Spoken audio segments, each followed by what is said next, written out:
இந்த செய்தியை வழங்குபவர்கள் Ravi colours. Kurti, tops, cotton pant, leggings, shawl, kids wears மற்றும் நைட்டிகள், பெண்கள் மற்றும் ஆண்களின் உள்ளாடைகளுக்கு என்றே ஒரு பிரத்யேக showroom. Ravi colours, Raja theatre signal அருகில், நேரு வீதி, புதுச்சேரி. வணக்கம். முக்கிய செய்திகள். புதுச்சேரி ஆதிதிராவிடர் மற்றும் பழங்குடியினர் நலத்துறை மூலம் 2281 பயனாளிகளுக்கு மருத்துவ நிதி உதவி சட்டப்பேரவையில் வழங்கினார் முதலமைச்சர் ரங்கசாமி. புதுச்சேரிக்கு புதிய காவல்துறை தலைமை இயக்குநர் நியமனம், இந்திய உள்துறை அமைச்சகம் அறிவிப்பு. புதுச்சேரி கோரிமேடு அரசு நெஞ்சக மருத்துவமனையில் நிபா வைரஸ் தாக்குதலை கட்டுப்படுத்த தனி வார்டு அமைக்கப்பட்டுள்ளது. சுகாதாரத்துறை இயக்குநர் தகவல். மணவெளியில் அரசு ஆரம்ப பள்ளியில் உல்லாஸ் திட்டத்தின் கீழ் அமைக்கப்பட்ட கற்றல் மையம், சட்டப்பேரவைத் தலைவர் செல்வம் துவக்கி வைப்பு. இனி விரிவான செய்திகள். புதுச்சேரி அரசு ஆதிதிராவிடர் நலம் மற்றும் பழங்குடியினர் நலத்துறை மூலம் 2281 பயனாளிகளுக்கான மருத்துவ நிதி உதவியை முதலமைச்சர் ரங்கசாமி சட்டப்பேரவையில் வழங்கினார். புதுச்சேரி ஆதிதிராவிடர் நலம் மற்றும் பழங்குடியினர் நலத்துறையின் மூலம் வழங்கப்படும் தொடர் நோயினால் துயருறும் நோயாளிகளுக்கு மருத்துவ செலவிற்கான நிதியுதவி வழங்கும் திட்டத்தின் கீழ் பயனாளிகளுக்கு மாதம் 3000 ரூபாய் உதவித்தொகை வழங்கப்பட்டு வருகிறது. இந்த திட்டத்தில் புதிய பயனாளிகள் 183 பேர் உள்ளிட்ட 2281 பயனாளிகளுக்கு மொத்தம் 1,57,72,118 ரூபாய் அளவிலான உதவித்தொகையை வழங்கும் நிகழ்ச்சி நடைபெற்றது. புதுச்சேரி சட்டப்பேரவையில் நடைபெற்ற இந்நிகழ்ச்சியில் முதலமைச்சர் ரங்கசாமி பயனாளிகளுக்கு வழங்கினார். நிகழ்ச்சியின் போது சட்டப்பேரவைத் தலைவர் செல்வம், துறை இயக்குநர் இளங்கோவன், துறை கண்காணிப்பாளர் வேல்முருகன், லெபாஸ் உள்ளிட்ட அதிகாரிகள் பலர் உடனிருந்தனர். புதுச்சேரியின் புதிய காவல்துறை தலைமை இயக்குநராக டெல்லியில் பணியாற்றிய IPS அதிகாரி ஷாலினி சிங் பொறுப்பேற்க உள்ளதாக இந்திய அரசின் உள்துறை அமைச்சகம் தெரிவித்துள்ளது. புதுச்சேரியின் காவல்துறை தலைமை இயக்குநராக ஸ்ரீனிவாஸ் சிறப்பாக பணியாற்றி வருகிறார்.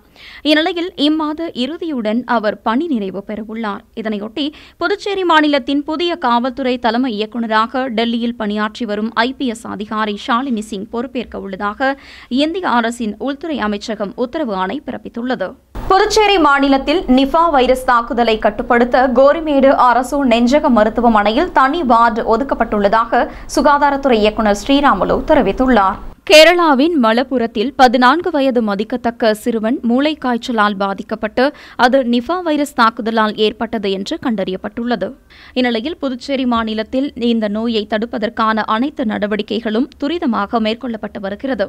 கோரிமேடு அரசு நெஞ்சக மருத்துவமனையில் தனி வார்டும் ஒதுக்கப்பட்டுள்ளது. இந்த நோய்க்கான கண்காணிப்பு தீவிரப்படுத்தப்பட்டுள்ளது என்று சுகாதாரத்துறை இயக்குநர் ஸ்ரீராமுலு தெரிவித்துள்ளார். இதுகுறித்து அவர் பொதுமக்கள் கடிப்பட்ட பழங்கள் உண்ணுவதையும் பதநீர் போன்று பனைமரத்திலிருந்து தயாரிக்கப்படும் பானங்களை தவிர்க்கவும், மூளைக்காய்ச்சல் அறிகுறிகள் உள்ளவரிடமிருந்து சமூக இடைவெளி விட்டு பழகவும் அறிவுறுத்தியுள்ளார்.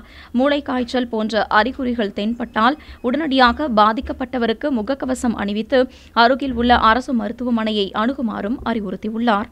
மணவெளி தொகுதிக்குட்பட்ட அரசு ஆரம்ப பள்ளியில் உல்லாஸ் திட்டத்தின் கீழ் அமைக்கப்பட்ட கற்றல் மையத்தை சட்டப்பேரவைத் தலைவர் செல்வம் துவக்கி வைத்தார். புதுச்சேரி அரசு பள்ளி கல்வி இயக்ககம் மாநில பயிற்சி மையம் மூலம் 15 வயதிற்கு மேற்பட்ட கல்வி அறிவு பெறாதவர்களுக்கு எழுத்தறிவு மற்றும் எண் அறிவு கற்பிக்கும் நோக்கில் மத்திய அரசானது உல்லாஸ் எனும் புதிய பாரத கல்வி அறிவு திட்டத்தை செயல்படுத்தியுள்ளது. அதன்படி மணவெளி தொகுதி ஓடைவெளி பகுதியில் உள்ள அரசு ஆரம்ப பள்ளியில் உல்லாஸ் திட்டத்தின் கற்றல் மைய திறப்பு விழா நடைபெற்றது. இந்த நிகழ்ச்சியில் தொகுதியின் சட்டமன்ற உறுப்பினரும் சட்டப்பேரவைத் தலைவருமான செல்வம் தலைமை விருந்தினராக கலந்து கொண்டு கற்றல் மையத்தை தொடங்கி வைத்து கற்றல் புத்தகங்களை வழங்கினார். இந்நிகழ்ச்சியில் பள்ளிகளின் வட்ட ஆய்வாளர், பள்ளியில் தலைமை ஆசிரியர் மற்றும் ஆசிரிய பெருமக்கள் மற்றும் அப்பகுதி பொதுமக்கள் ஏராளமானோர் கலந்து கொண்டனர். 6வது ஊதிய குழு தொகையை வழங்க வேண்டும் என வலியுறுத்தி சட்டமன்றத்தை முற்றுகையிடும் போராட்டத்தில் ஈடுபட்ட புதுச்சேரி அங்கன்வாடி ஊழியர்களை காவல்துறையினர் தடுத்து நிறுத்தினர். புதுச்சேரி அங்கன்வாடிகளில் பணிபுரிந்த சுமார் 300க்கும் மேற்பட்ட ஊழியர்கள் கடந்த 2018ஆம் ஆண்டு ஓய்வு பெற்றனர். அதிலிருந்து பணிபுரிந்தவர்களுக்கு நிலுவையில் உள்ள கிராஜுவிட்டி இதுவரை வழங்கப்படவில்லை. மேலும் பென்ஷன் தொகையாக மாதம் 2500 ரூபாய் மட்டுமே வழங்கப்பட்டு வருகிறது. இந்நிலையில் நிலுவையில் உள்ள கிராஜுவிட்டி தொகையை வழங்க வேண்டும், மாதந்தோறும் வழங்கக்கூடிய பென்ஷன் ஒரே தொகையாக வழங்க வேண்டும், உயர்த்தி வழங்க வேண்டும் என்றும் நிலுவையில் உள்ள 6வது ஊதியக்குழு தொகையை உடனடியாக வழங்க வேண்டும் என வலியுறுத்தி ஓய்வு பெற்ற அங்கன்வாடி ஊழியர்கள் சங்கத்தினர் சட்டமன்றத்தை முற்றுகையிடும் போராட்டம் நடத்தினர். நேரு வீதி, ராஜா திரையரங்கில் இருந்து ஊர்வலமாக முக்கிய வீதிகள் வழியாக சட்டமன்றம் அருகே காவல்துறையினரால் தடுத்து நிறுத்தப்பட்டனர். மேலும் அங்கேயே கோரிக்கைகளை வலியுறுத்தி கண்டன கோஷங்களை எழுப்பினர். இதுகுறித்து அங்கன்வாடி ஊழியர்கள் கூறும்போது, கடந்த 8 வருடத்திற்கு மேலாக 2500 ரூபாய் மட்டுமே உதவித்தொகை வழங்கப்பட்டு வருவதாகவும், இதுவரை நிலுவையில் உள்ள கிராஜுவிட்டி தொகை மற்றும் 6வது ஊதியக்குழுவின் நிலுவைத் தொகை வழங்கப்படவில்லை, பலமுறை போராட்டங்கள் நடத்தியும் அரசு அதற்கு செவிசாய்க்கவில்லை என்று குற்றம் சாட்டியுள்ளனர். மேலும் உடனடியாக நிலுவைத் தொகை வழங்க வேண்டும், உயர்த்தப்பட்ட பென்ஷன் தொகையை கொடுக்காமல் இருப்பதனால் தங்களுக்கு வாழ்வாதாரம் பாதிக்கப்படுகிறது என்றும், வயதான காலத்தில் தங்களால் போராட முடியவில்லை என்றும் அவர்கள் தெரிவித்துள்ளனர். மேலும் மருந்து மாத்திரைகள் வாங்குவதற்கு கூட வழி இல்லாமல் தவிப்பதாக தெரிவித்த அவர்கள், எனவே உடனடியாக நிலுவைத் தொகையை வழங்க வேண்டும் எனவும், உயர்த்தப்பட்ட பென்ஷன் தொகையை கொடுக்காமல் இருப்பதனால் தங்களுக்கு வாழ்வாதாரம் பாதிக்கப்படுகிறது என்றும், வயதான காலத்தில் தங்களால் போராட முடியவில்லை என்று அவர்கள் தெரிவித்துள்ளனர். அமைச்சர்கள் எல்லாரும் சந்தித்தும் ஒரு சரியான பதிலை இதுவரைக்கும் கொடுக்கவில்லை. அதோடு மட்டுமல்லாமல் கிராஜுவேட்டி கண்டிப்பா 15 நாள் விடுப்பு கிராஜுவேட்டி உண்டு. அதை ஜெயித்தும் அதை வாங்க போகும் நேரத்தில் எங்களுடைய மேம்பாட்டு துறையானது அதன் மீது தடை உத்தரவு வாங்கியுள்ளது. எதிரிகள் என்று அழைக்கப்படும் நாயின் மடியில் பூனைக்குட்டி ஒன்று பால் குடித்து பசியாறும் வீடியோ சமூக வலைதளத்தில் வைரலாகி பொதுமக்களிடையே நெகிழ்ச்சியை ஏற்படுத்தியுள்ளது. பொதுவாகவே நாய்க்கும் பூனைக்கும் பகை என்று சொல்வார்கள். இதனால் பெரும்பாலானோர் நாயை வீட்டில் வளர்த்தாலும் பூனைகளை வளர்ப்பதில்லை என்பது அனைவருக்கும் தெரிந்த ஒன்றே. ஆகையால் என்னதான் பகையாக இருந்தாலும் பசி என்று வரும்போது ஒருவேளை சாப்பாடு கொடுத்து அவனுடைய பசியை ஆற்றினால் அதுதான் மனிதாபிமானம் என்று பல்வேறு இதிகாசங்களில் கூறப்பட்டுள்ளது. இது மனிதர்களுக்கு தெரியுமோ இல்லையோ, ஆனால் வீட்டில் வளர்க்கப்படும் செல்ல பிராணிகளுக்கு தெரிந்துள்ளது என்பதுதான் அதிசயம். இதுபோன்ற கருத்துக்கள் மனிதனுக்கு மட்டுமே சொந்தமானவை கிடையாது.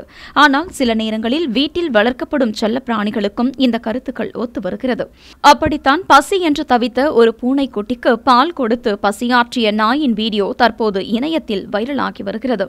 புதுச்சேரி மண்ணாடிப்பட்டு ஏரிக்கரை ஓரம் தில்லையம்மன் கோவில் உள்ளது. இந்த பகுதியில் தினம்தோறும் தெருவில் சுற்றும் தெருநாய்கள் படுத்து ஓய்வெடுப்பது வழக்கம். அந்த பகுதியில் பசியோடு சுற்றித் திரிந்த ஒரு பூனைக்குட்டி என்ன செய்வது என்று தெரியாமல் திகைத்து வந்த நிலையில் அருகில் படுத்திருந்த நாயின் மடியில் பாலை குடித்து பசியாற்றியது. ஆனால் அப்போது பூனைக்குட்டியை பார்த்த நாயும் எந்தவித எதிர்ப்பும் தெரிவிக்காமல் தாய் உள்ளத்தோடு தனது நாய்க்குட்டிக்கு பாலை கொடுப்பது போன்று சுகமாக பூனைக்கு பால் கொடுத்து பூனையின் பசியை ஆற்றியது. மேலும் இந்த காட்சியை அந்த வழியாக சென்ற ஒருவர் அதை வீடியோ எடுத்து இணையத்தில் பதிவிட்டுள்ளார். இந்த வீடியோ தற்போது இணையத்தில் வைரலாகி வருகிறது. பசி என்று தவித்த பூனைக்குட்டிக்கு பால் கொடுத்து பசி ஆற்றிய நாயின் கருணை உள்ளம் மனிதர்கள் எப்படி இருக்க வேண்டும் என்பதை மீண்டும் ஒருமுறை நிரூபித்துள்ளது. புதுச்சேரி அரசு செய்தி மற்றும் விளம்பரத்துறை சார்பில் சுயமரியாதை சுடர் என்று அழைக்கப்படும் எம்.ஏ. சண்முகம் பிறந்தநாளையொட்டி அவரது சிலைக்கு மாலை அணிவித்து மரியாதை செலுத்தப்பட்டது. முன்னாள் சட்டமன்ற உறுப்பினரும் சுயமரியாதை சுடர் என்று அழைக்கப்படும் எம்.ஏ. சண்முகம் பிறந்தநாள் புதுச்சேரி அரசு மற்றும் அவரது ஆதரவாளர்கள் சார்பில் கொண்டாடப்பட்டது. இந்நிலையில் அவரது பிறந்தநாளையொட்டி மரப்பாலம் புவன்கரை வீதி சந்திப்பில் அமைந்துள்ள அவரது திருவுருவ சிலைக்கு பொதுப்பணித்துறை அமைச்சர் லட்சுமி நாராயணன் மாலை அணிவித்து மரியாதை செலுத்தினார். தொடர்ந்து அலங்கரித்து வைக்கப்பட்டிருந்த எம்.ஏ. சண்முகத்தின் உருவப்படத்திற்கு சட்டப்பேரவை துணைத் தலைவர் ராஜவேலு, சட்டமன்ற உறுப்பினர்கள் பாஸ்கர் என்கிற தக்ஷாமூர்த்தி, லட்சுமிகாந்தன், சம்பத் ஆகியோர் மலர் தூவி மரியாதை செலுத்தினர். இனி வருவது புதுச்சேரியின் இன்றைய தங்கம் மற்றும் வெள்ளி விலை நிலவரம். இன்றைய தங்கம் வெள்ளி விலை விவரம். புதுவையில் இன்றைய தங்கம் வெள்ளி விலை விவரம் வழங்குபவர்கள் முத்து கோல்ட் ஹவுஸ், பாண்டிச்சேரி. தங்கம் 1 கிராம் 6400 ரூபாய். இன்றைய தங்கம் வெள்ளி விலை விவரம். வெள்ளி 10 கிராம் 860 ரூபாய். இத்துடன் ஏஎம்என் செய்திகள் நிறைவடைந்தன. வணக்கம். புதுச்சேரி உங்கள் ஏஎம்என் டிவி செய்திகளை யூடியூபில் உடனுக்குடன் காண ஏஎம்என் டிவி பாண்டிச்சேரி சேனலை சப்ஸ்கிரைப் செய்யுங்கள். பெல் பட்டனை மறக்காமல் கிளிக் செய்யுங்கள்.